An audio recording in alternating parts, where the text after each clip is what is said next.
Hey, gang, you are listening to Loan Officer Freedom, number one podcast in the world today for loan officers. And I'm your co pilot today. And we're going to be cruising at about 36,000 feet at a nice, brisk pace to get us exactly to where you want to get in the exact amount of time you want to take it to get there. And the pilot in command today, Mr. Steve Kiles. How you doing, my brother? What's up, my man? You just made me think about sitting in first class, flying across country, knowing we got some smooth sailing. But then there's that next step of Yeah. flying private cruise Ooh, sailing. let's do And it. ain't nobody going to tell me to put my tray table up because I've never yet known a plane to crash because my tray table's up. So my tray table goes up when I darn well please want it to go up. Right? We're not talking about. I think I'm going to put some water in the gas tank. Right? That's a whole nother issue. But anyway, hey, we get asked a lot of great questions. And of course they're not just asking me and you, Steve. Mainly, frankly, they're asking the community That's right. on the Loan Officer Breakfast Club. And so, if you're new to what we're doing, the Loan Officer Breakfast Club is this completely free service that myself and Steve and Frank Gray and Kristen Simpson and a handful of others. It's our gift to the industry, where every single morning we get on from 8:30 a.m. until 9 a.m. and we come up with how to close more loans today, this very day. What's the activity we're going to do to close more loans? And then there's a Facebook group, and that's a Zoom meeting where we have Yeah. 3, 4, 5, 6, 700 loan officers every Mhm. single day, Monday through Thursday on. Boy, don't miss that. It's really, really cool. In addition to that, there's a Facebook group page where everybody's in there. They're helping each other. And hey, I've got this loan. Anybody got some suggestions? Or Yeah. somebody gave an objection of this. What would be your rebuttal? And we get some really, really great stuff. And so if you're not a part of that, just go to loanofficerbreakfastclub.com, loanofficerbreakfastclub.com. And then you'll start, again, all for free. You'll start getting the links to join us on the Zoom meeting. Yeah. And you'll also get a link to join us on the Facebook group, Yep. again, called loanofficerbreakfastclub.com. And dude, we get like 30, 40, 50 loan officers per day Yeah. joining the group. So it's robust. It's one of the Yeah. largest, by, for sure, Just one of the under largest Facebook 20,000 groups. members right now. Yeah, Yeah. it's really, really cool. Anyway, Yeah. so great questions. And I thought, well, on this episode here for the next, I don't know, 10, 15, 20 minutes, whatever, is we'd just answer some of the questions that came across there, because there's some really good stuff, and other people have commented, and Yeah. so anyway, I thought that's what we'd do. So Man, you it's want a great use of our time. And so, hey, and let's dive in because I know we first got several question? we want to get to. Frank Lyon asked this. He said, "Hey, good morning, my fellow brokers. For those of you that run ads for lead gen, do you recommend running Facebook ads or Google ads? I've gotten mixed reviews, and people say Facebook ads are lower quality than Google ads. Google ads are obviously slightly more expensive, but they're higher quality and higher intent leads than it may be worth. So feedback's appreciated." So he's wanting to know about the ads. What do we do there? So a couple things. So I personally have ran over $2 million in social media ads and combined with Google ads. Frankly, probably about, and this, I'm just pulling this number out of the Yeah. hair, out of the air, but I would guesstimate I'm probably about 80% of that 2 million was on Facebook and Instagram, and about 20% was social media. So first of all, we've been quoting this study here recently because it's so profound.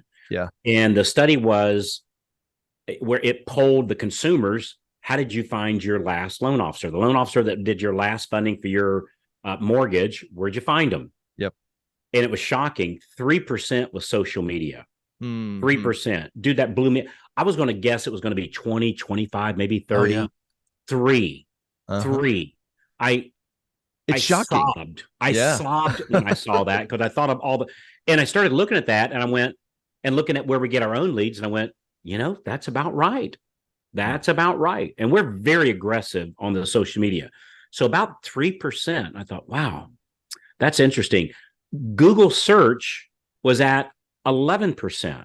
Mm-hmm. And just to put that in context, that's 375% more Yep. on Google search than on social media ads. So anytime you're seeing any kind of promotion of, I'm going to help you with your social media, awesome. enjoy working on that 3%. Mm-hmm. Right? If you double it, it still sucks. Right? If you triple it, it's still less than Google ads.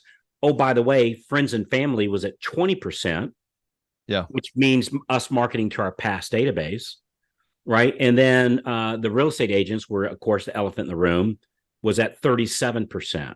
Yeah. And so, which is 10 times social media. So, Frank, I would say, to answer your question, it's not my opinion. It's a recent study that's been confirmed with my own findings, Mm-hmm. that Google ads will convert 375% more than social media and take way less time. Yeah. Now, in saying that, marketing to my past database is like not is 3 times that of Google ads, right? And real estate agents is, Even more. 10 times more, Yeah. 10 times Yeah. more. Yeah. So really the question becomes, maybe a different question would be, what's the best way to close more loans? And it's very crystal clear answers on this. Yeah. Is past database and referral partners, like by far. Mm-hmm. And so I could be amazing at social media, but I'm amazing at the 3%. Mm-hmm. And some people might say, yeah, but Carl, I get almost all my leads from that. Awesome. You're only getting 3% of what you could be getting. Right. So it might be 100% of yours, but it's still only 3%. Yeah. Yeah, but Carl, I closed 5. Awesome. Your 5 is 3% of what it could be if you've turned on the other marketing. If you market it to the past database and you market it to the referral partners. So that's going to be by far the better results. And oh, by the way, as a general rule, they cost virtually nothing. Right. We're talking about a phone call to my past database, and frankly, a phone call, Zoom meeting, maybe a coffee meeting to real estate agents. And so by far the best. And so I would put very, very heavy emphasis on that study, because we've seen the same thing. So did I answer that okay? Yeah, I think it's great. Hey, and you know what I think about a visual illustration is I got 2 vending machines sitting side by side. I put $1 in one and I get $1.50 on it back. I put $1 in another and I get $10 back. Which one am I going to wear out? The one that's giving me more. And, I think that's the thing I thought about too, Carl, was you got like focus on what moves the needle the most. The industry is intoxicated with busy, and it's like, hey, I'm going to run all of these different things instead of being laser focused on. Woohoo! I got 436 leads. Likes. Woo! Yeah. Well, yeah, and they're not converting anyway, and you're spending a bunch of time, energy, and money trying to convert leads that won't convert right now. And so go after the agent partners and make sure they're qualified first. Second, go after your past clients. And if you dial in the DSP, like here's what I even thought about. Don't even go after the masses. Get a targeted ad towards the qualified agents. Get a targeted ad towards your database. And now I'm spending less money with more effectiveness. Make sure I'm dialed in on my phone calls, my mailers, the right list. And then as your business grows, hire a who that now starts running the ads and takes care of these types of things for you. But man, why go after 3% or even 11? And I'm not saying you don't incorporate it, but when you have a who's generating revenue, you talk about half-built bridges. This would be one of those that I wouldn't build this bridge until I've got 10, 15, 20 loans closing every single month, and I'm able to put somebody specifically on it that I can measure the results. But far more effective phone calls, right list, agents with agents qualified and past database. So, I couldn't agree with you more. So, and you know what? So I would say having a team that closes hundreds of loans a month. Yeah. I would say social media and Google ads aren't helping you get to 20 loans a month. No. They're keeping you from it because they're taking away your focus. That's so good. On what will get you to 20 loans a month. And I'm going to tell you that the daily success plan that we practice and preach makes everything else unnecessary, makes everything else totally unnecessary. Yeah. And it's that simple 2 hours of outbound prospecting, Monday to real estate agents, Tuesday to your loans currently in file, calling the borrower, the co-borrower, the listing agent, the buying agent, Wednesday calling our database, Thursday calling our pre-approved looking, And anytime you say, well, I don't have 2 hours worth of phone calls on my pre-approved lookings, awesome. Get yet another list of the elephant in the room, the I think it Qualified was, agents. yeah, of the qualified agents, and start marketing them. Hey, if you need any help with that, dailysuccessplan.com, dailysuccessplan.com. Our dear friend Frank Gray does a quick little intro to that. But basically, it'll take you to a calendar. You pick a time and a day, and we'll walk you through the daily success plan. And I'll let you judge for me. I'll let you judge for yourself after hearing that plan. Does running Google ads make sense anymore? So anyway, that's great. Hey, listen, we're gonna go to the next one. Esther. Right. She said, "Can anyone help me find a VA recruiting agency?" What are your thoughts on that? So I would answer that as depends. So the first thing I would ask, and it's a great question, which all these are, we love these questions, by the way, because a VA is a virtual assistant. So yeah, just to be clear. Okay. Yeah. So it's a great question. And so this answer might not be targeted to Esther, but I'm going to target it to our audience, right? Yeah. So if the audience is saying, hey, I need to find a VA who can help me with that. Number one, I'm going to give you an answer to that. Yeah. But my first question to ask anybody that asks me that is, how many loans are you currently closing now per month? Right. Why is that important? Because if they're closing anything less than, I would say at the bare minimum, if you're closing 5 or less, probably the last thing you need right now is a VA. Hey, can I say something real quick? Yeah. Like the reason why, you know why? And tell me, when you're doing 5 or less, that's a discipline issue. It's either discipline or time. It's you gotta know, am I showing up every single day, doing the right activity, calling the right people? And when you're doing 5 or less, to have to manage somebody else to get them to do the right activity, making the right calls to the right people is a distraction and not an opportunity. Yeah. I was talking to somebody literally just yesterday on this exact topic. Yeah. And this might not be a popular answer, but I'm telling you, I'll risk our relationship to tell you the truth. Right. A lot of people tell you something because it sounds good, red pill, blue pill. Just tell me something that makes me feel good. I'm not wired that way, right? I'm going to tell you the truth, right? I'm going to tell you the truth. So I asked. So this guy said, "Hey, Carl, I want to get a VA." I go, "Awesome. What are you going to have him do?" He said, "I'm going to have him make phone calls."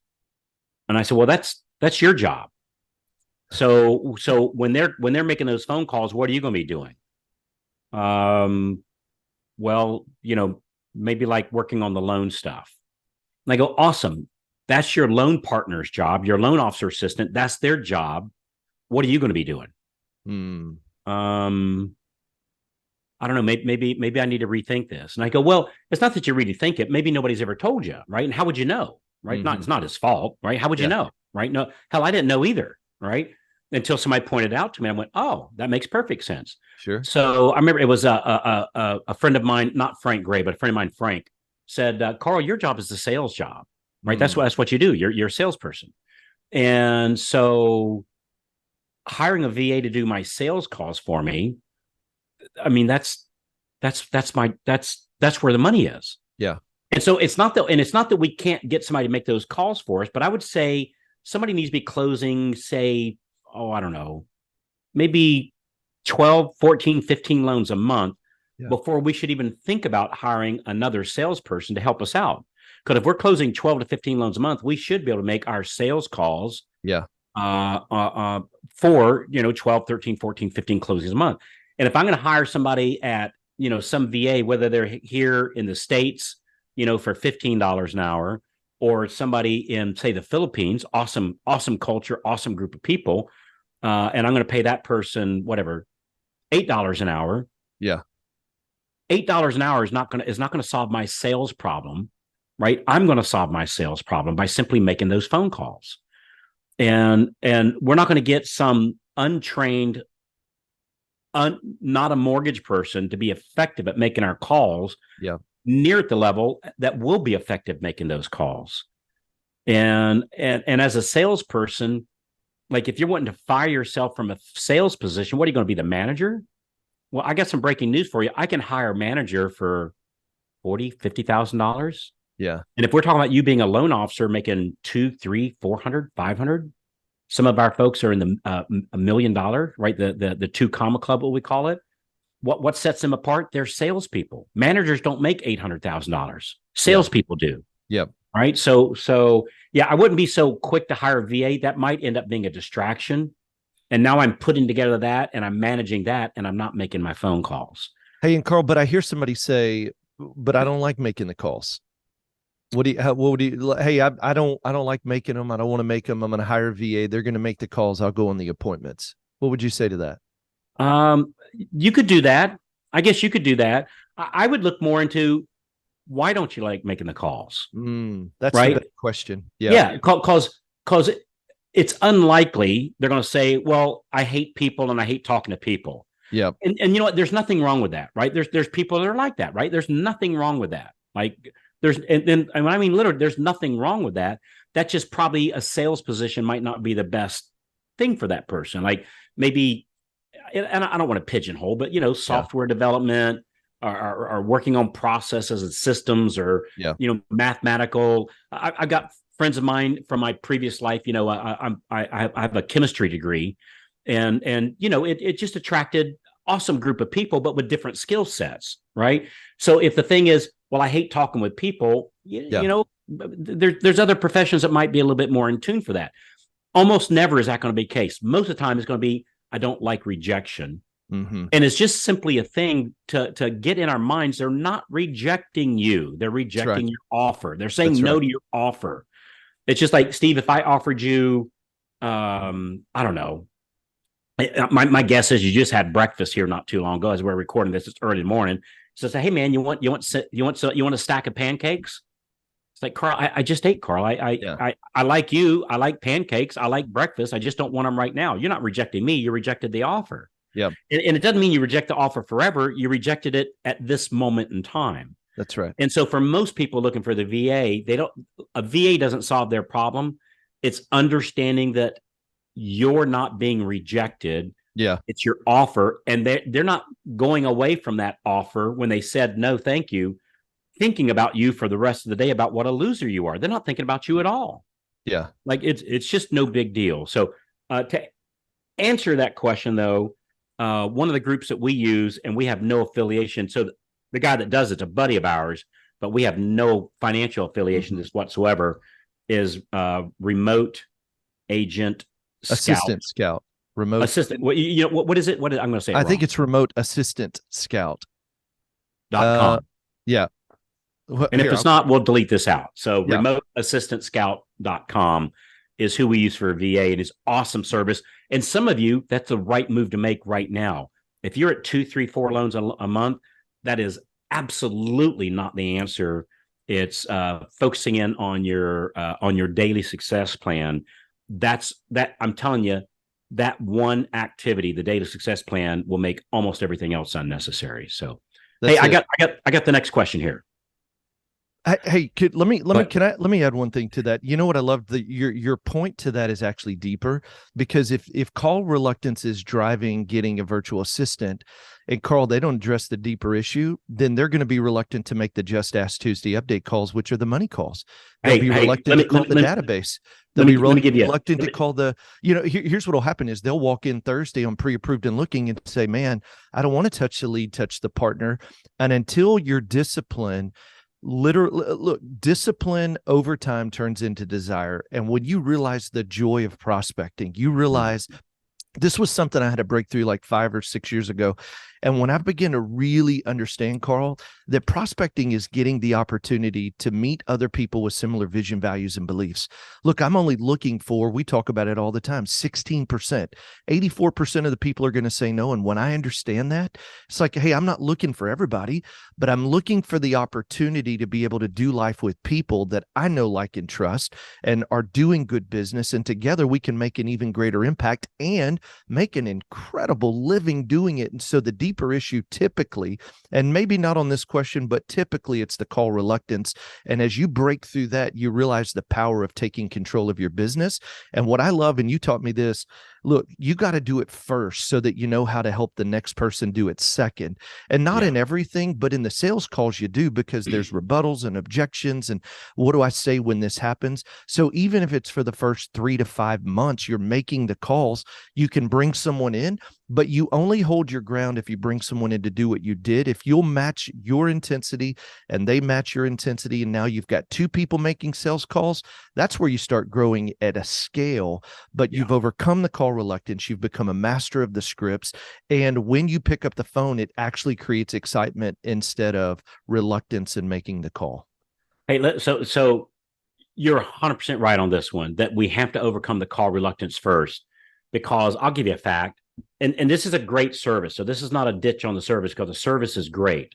So Boomerang, right? Boomerang is and there's some other great companies that do this. That's just the one that came to mind first, right?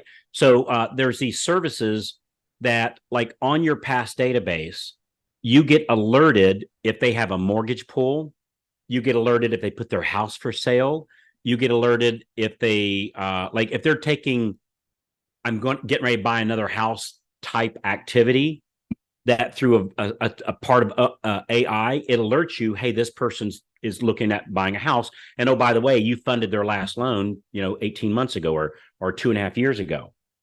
So those leads that get sent to your, they get texted to you, hey, this person just had a mortgage pool, right? And they're in your past. I'm not talking about trigger leads. Yeah. I'm talking these about are people you've talked to. These are people in your past database, right? So when they text those leads, an average of 16 to 17% of the loan officers are calling that lead. Now, this is somebody in their past database. Their house just went for sale. They're getting ready to move. The loan officer gets the text, hey, Jane and John Doe, you did their mortgage 22 months ago, and they just put their house on the market. Might be a good time to call them up. Oh, and by the way, here's a sample script to call them with. 16 to 17% of loan officers make that call. That's not a VA problem. That's a call reluctance problem. I heard a company the other day bragging, and appropriately so, they got it up to 30%. But I'm thinking, dear God, that means 70% are allergic. And that to was money. Considered a victory at 30. And I'm not ditching the company. I know the company owner. He's an awesome guy, right? I'm not ditching the company. And frankly, they're double everybody else, but they're the tallest midget. To the reluctant. Yeah, the reluctance. Yeah, they're the tallest midget. It's like, we might be short, but we're not as short as that one, kind of thing. And I'm not making that. I don't mean to be inappropriate, but no. Yeah. So that is no reason to celebrate that. Woo, we got to 30%. It's like, holy cow, we have a call reluctance problem, and nothing happens until we solve that problem. So good point. All right, I got. And it's remote assistant scout, so it is the right one. Remote assistant scout. That's perfect. Okay, and that's our dear friend Richard Smith. Awesome guy, and we have no affiliation with that particular program. So anyway, but we've used it, and it's worked out pretty good for us. Yeah, but only.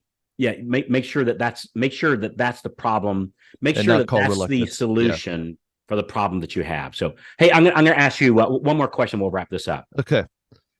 This came from Miss Awesome herself, Miss Sarah Blair Williams, on the Loan Officer Breakfast Club group page on Facebook. Be sure you become a member if I didn't already say that today. Sarah's asking, do any of you call on divorce attorneys? If so, how do you strike up the conversation to earn the business?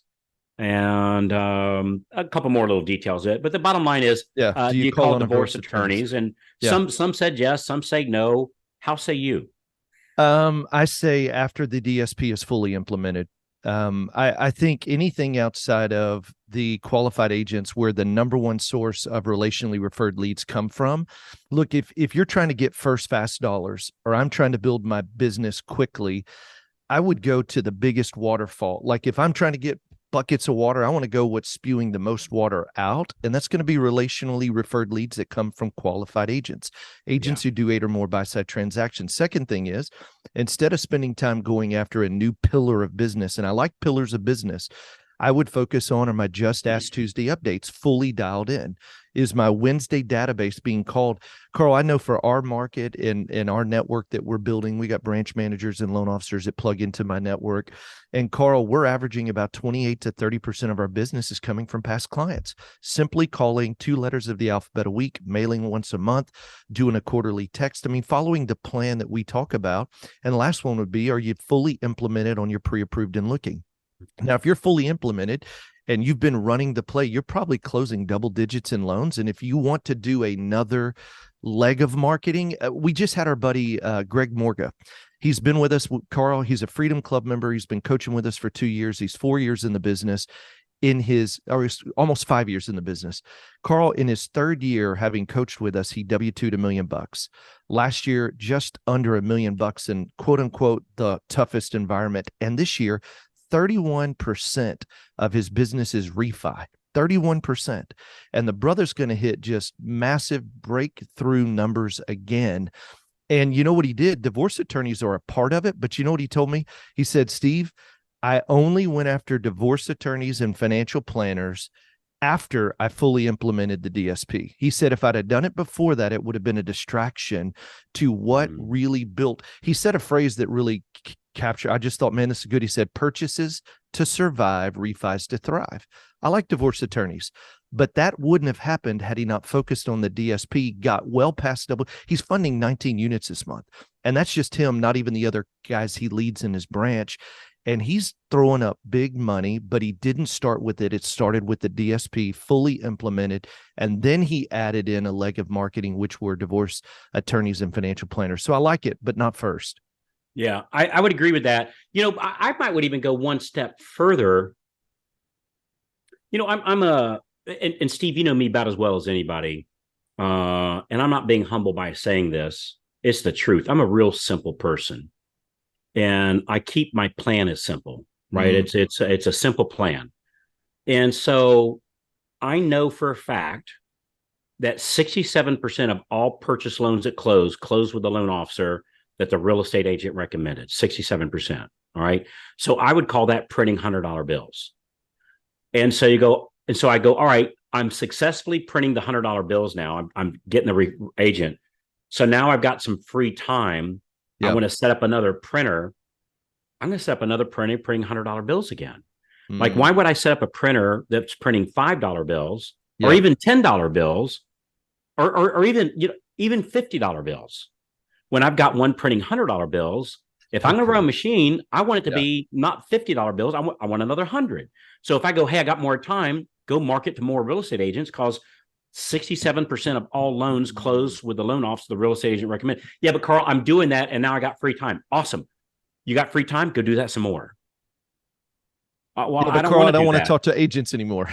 Yeah, I don't want to do that. Awesome. Do what I do. Do what you do, Steve, and go hold your wife, husband, boyfriend, girlfriend, your pet, parakeet, whatever. Go sit out on the front porch and suck in the life of freedom. Right? Go on a trip. Go help your community out. Right? Go pick up. And I'm not saying this to be funny. Go pick up trash on the side of the road. Go do something. Go help somebody. Yeah. Right. If you're going to stand in front of a printing machine, print $100 bills. Don't print 50. So good, man. Yeah. It's so good. It's the wisest. But now, let's say you're a buddy of mine and you go and you're a divorce attorney. Yep. And I can get business from you. Of course, I'm going to call on you. Mm-hmm. Right. But it's like, okay, I've got to start from scratch on a new relationship. Mm-hmm. Do I start it on printing $100 bills or $50 bills? Yep. Nothing wrong with printing $50 bills. Yep. Right. And when they fall in my lap, awesome. But to go build a machine, go print $100 bills. So I'll tell you one last thing on this one. I've had more than a handful of colossal, I don't know, failure. I call them tests. Like I've done test markets. And I've proved to myself, at least for me, not a good move, right? Yeah, yeah. And so I learned so much from I learned more from my failures and my successes, right? And here on the podcast, we talk about the successes. We don't often point at the failures, but I'll give you one of them. So Tammy and I was probably 4, 5, 6 years in the business, doing well, closing 50-ish loans of personal production, 50 to 70, probably about average.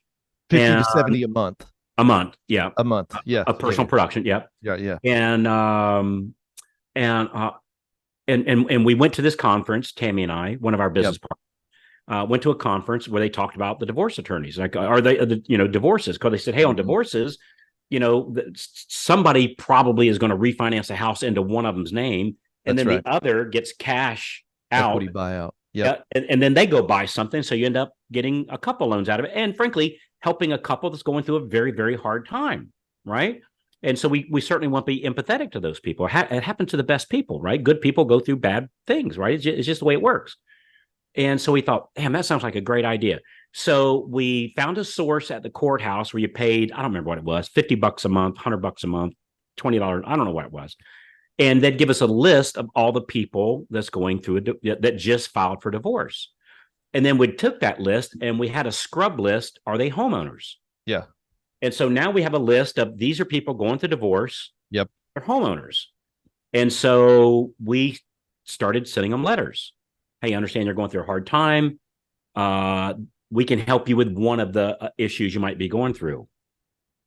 Brother, I have never had so much hate mail in my life. It was unbelievable. The gates of hell opened up. Wow. And people, and I don't mean just a handful.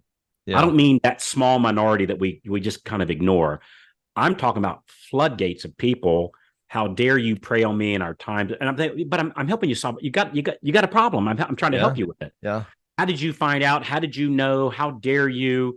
And it reminded me, and I think I've told you this story. It reminded me when I was a little boy, and there was a stray dog that hung around the neighborhood, and I'd feed it. Yep. Yeah. And one day it got hit by a car, and he's laying in the middle of the road. Looked like he had a broke back, right? And I was heartbroken. I was probably about 9 at the time, maybe 10. I'd been feeding this dog for a year or so. And I was just heartbroken. I could see he was, and I wanted to help him. He was out in the middle of the road, literally with a broke back, and he's still alive. I reached down to go pick him up to move him, and I didn't even touch him, and he bit me pretty good on my wrist. And so I ran into the house, got Dad. Dad came out and, helped me move him and took him down to the vet, right? And the vet obviously, put him to sleep. And I was talking to my dad on the way home from the vet, and I said, "Why did he bite me? I've been feeding it for a year. I'm trying to help it, and it bit me. Why did it do that?" And he said, "Carl, it was in pain. And people and animals, when they're in pain, sometimes lash out and bite at people, and they don't mean to. He wasn't doing it to you. It's just scared, and they lash out when they're in pain." Yeah. So I thought of that story. I hadn't thought about that dog in years until I got all this hate mail. And I went, what's this about? Oh, I get it. They're in pain. A little puppy dog. Yeah. That even though I'm trying to help them, that they're in pain. And who could blame them, right? Who could blame them? And they're reaching out, lashing out and bit me on the wrist. And so we stopped that. We did it for about, I don't know, 30, 45 days, something like that. We didn't fund a single loan from it. And it was just, I couldn't wear the hate that I got. Yeah. It put me, I get hundreds and hundreds of people telling me you suck, talk about my mother and all kinds of stuff. I just don't, even if we were closing some loans, I don't want to play in that playing field. So now, do we help families going through divorce? Of course we do. For me personally, I don't reach out to them. I let them reach out to us. Yeah. And I focus on the real estate agents because that's where 67% of all loans close through real estate agents. So anyway, that's my, and somebody else might have a different experience with that. Awesome. Keep doing that. Like if you're doing something that's working, man, don't change it. Yeah. But I'm just sharing my experience. And you know why I'm sharing my experience? Because it's my freaking podcast. That's why. The number one in America for loan officers in the world, actually. No. But I respect people that have a difference of experience. Yeah. I'm just sharing my experience. Sure. And if you're going to reach out to somebody now, if you happen to be a buddy of mine and you are a divorce attorney, of course I might reach out to you, right? Because that'd be a nice, easy, warm phone call. But as far as like starting from scratch, stick with the agents. They far more business from them. Far more. Yeah. Don't go after a small apple tree. Go after a big one. Right? Yeah. Go after one that's got big, juicy apples and they're just falling off the tree. So anyway, good stuff. Enough questions here for the episode. Yeah, that's great, man. We published, this is great, and that's what I love about the Loan Officer Breakfast Club. So many great concepts and questions and thoughts and ideas get moved around, and people are asking just real time, everyday stuff like this. So I love it, man. Yeah, and you'll see some the Breakfast Club. Some people in the group disagree with some of the things, and that's okay. Yeah, it's how we get better. We learn from it, and so go on the Loan Officer Breakfast Club Facebook group page and go look at some of the different answers and the people that disagree, and they bring reason why they disagree, right? That's right. Because nobody's on. I promise you one thing. Nobody in the group is going to. How dare you? And you suck. And how dare you We throw disagree those with people me? out. Yeah. Yeah, we boot them out. Right. Yeah. Yeah. Those people don't have We a place. embrace the challenges because Oh, that's. yeah. We grow muscles when somebody puts weight on the barbell. When somebody push it. When I get resistance, that's Yeah. when we grow muscles. And so I Yeah. love hearing. And oftentimes somebody will say, You're like, dude, that's a good idea. I didn't they'll think go, about yeah, that, but what man. about this? And I go, you know what? Ooh, I hadn't that's thought of that. good. That's I like your way better. Yeah. And Yeah. so Yeah. good That's good. stuff. Anyway, hey, you know, I know you've heard us talk about the daily success plan in here and how it eliminates all other, like it's the solution of all solutions. Just go to dailysuccessplan.com, dailysuccessplan.com. You'll see a little video with our friend Frank Gray. It's about 30 seconds or so.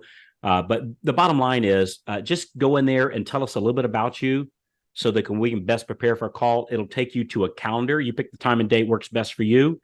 And then we'll do a call with you and we'll map out the data success plan so you can judge for yourself. Yeah, before you make a decision of, hey, I agree or disagree, maybe it's a good idea to find out what you're agreeing or disagreeing with. Yep. And find out what you're saying yes to or find out what you're saying no to, probably even more important. And then you make a decision. So dailysuccessplan.com, dailysuccessplan.com.